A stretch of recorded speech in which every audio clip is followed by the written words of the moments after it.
নিয়োগ কিন্তু হচ্ছে জুলাই বিপ্লবের আগে আমাদের 23-এর সার্কুলার। কোনো নিয়োগ পত্র পাওয়ার পরে কি মানুষ বাতিল করে? কোনো বাতিল করে নাই। আজকে আমাদের সাথে বৈষম্য, শুধু দুইটা জেলা ঢাকা এবং চট্টগ্রাম জেলার মধ্যে শুধু বৈষম্য করা হয়েছে। আমরা আশা করছি এই শুনানি অবশ্যই রায় আমাদের পক্ষে আসবে। আরো কঠিন কর্মসূচি দিতে বাধ্য হবে এবং আমাদের মৃত্যু 6531 জনের রক্ত দিয়ে রাজপথ রঞ্জিত হবে। তারপর আমাদের যোগদান নিশ্চিত করতে হবে। তারপর দেখছেন আমাদের একটাই দেবে, আমাদের যোগদান যতক্ষণ পর্যন্ত না হচ্ছে আমরা আরো কঠিন কর্মসূচি দিতে বাধ্য হব।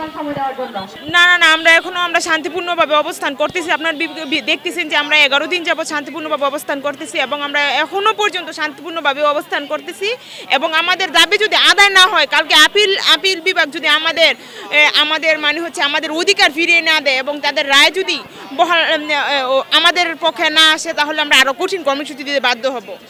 হ্যাঁ, আমাদের হাইকোর্ট বাতিল করেছে আমাদের আমাদের নিয়োগপত্র পাওয়ার পরে ওনারা বাতিল করেছে, কিন্তু আমরা জবাব চাই, রাষ্ট্রের কাছে জবাব চাই। এই আজকে স্বাধীন হওয়ার পর্যন্ত কোনো নিয়োগপত্র পাওয়ার পরে কি মানুষ বাতিল করে? কোনো বাতিল করে নাই। আজকে আমাদের সাথে বৈষম্য, শুধু দুইটা জেলা ঢাকা এবং চট্টগ্রাম জেলার মধ্যে শুধু বৈষম্য করা হয়েছে। আমরা চাই না, আমরা চাই যোগদান।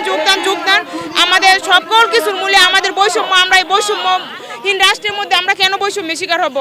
আমরা যেহেতু এখানে কোনো কর্মসূচি ঘোষণা করার সময় আমরা এখানে 6531 জন একটা পরিবার, আমরা সিদ্ধান্ত অনুসারে কর্মসূচি নিই। তা আমরা এখনও রাষ্ট্রের প্রতি শ্রদ্ধাশীল। আমাদের 2টা শুনানি হওয়ার কথা আছে, আমরা যতটুকু জানি। আমরা আশা করছি এই শুনানি অবশ্যই রায় আমাদের পক্ষে আসবে শুনানিতে। আর যদি এর অন্যথায় কিছু হয়, আমরা অবশ্যই কঠোর কর্মসূচি ঘোষণা করব।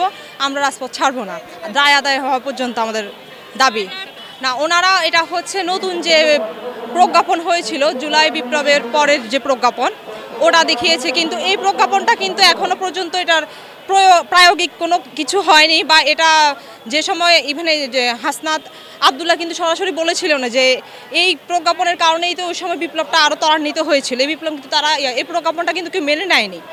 এখন তার সবচেয়ে বড় কথা আমাদের হচ্ছে আমাদের নিয়োগ কিন্তু হচ্ছে জুলাই বিপ্লবের আগে আমাদের 23-এর সার্কুলার।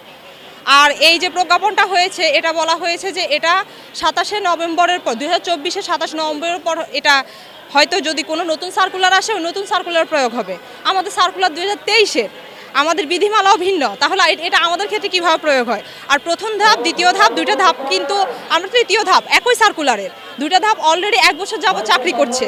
তাহলে আমাদের বেলায় এই প্রহসন না, এটা তো আর এখন যদি আপনি কোটা মেধার কিন্তু এখানে প্রশ্নই আসছে না।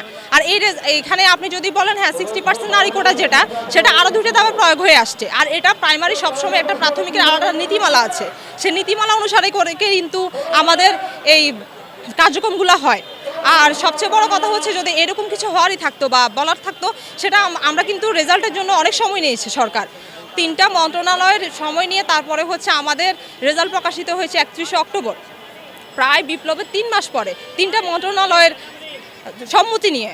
তো যেহেতু রায় এই সরকার দিয়েছে, আমাদের পক্ষে আমাদের রেজাল্ট দিয়েছে, ওনারাই আমাদের নিয়োগ বাতিল করেছে। এই বৈষম্য কেন?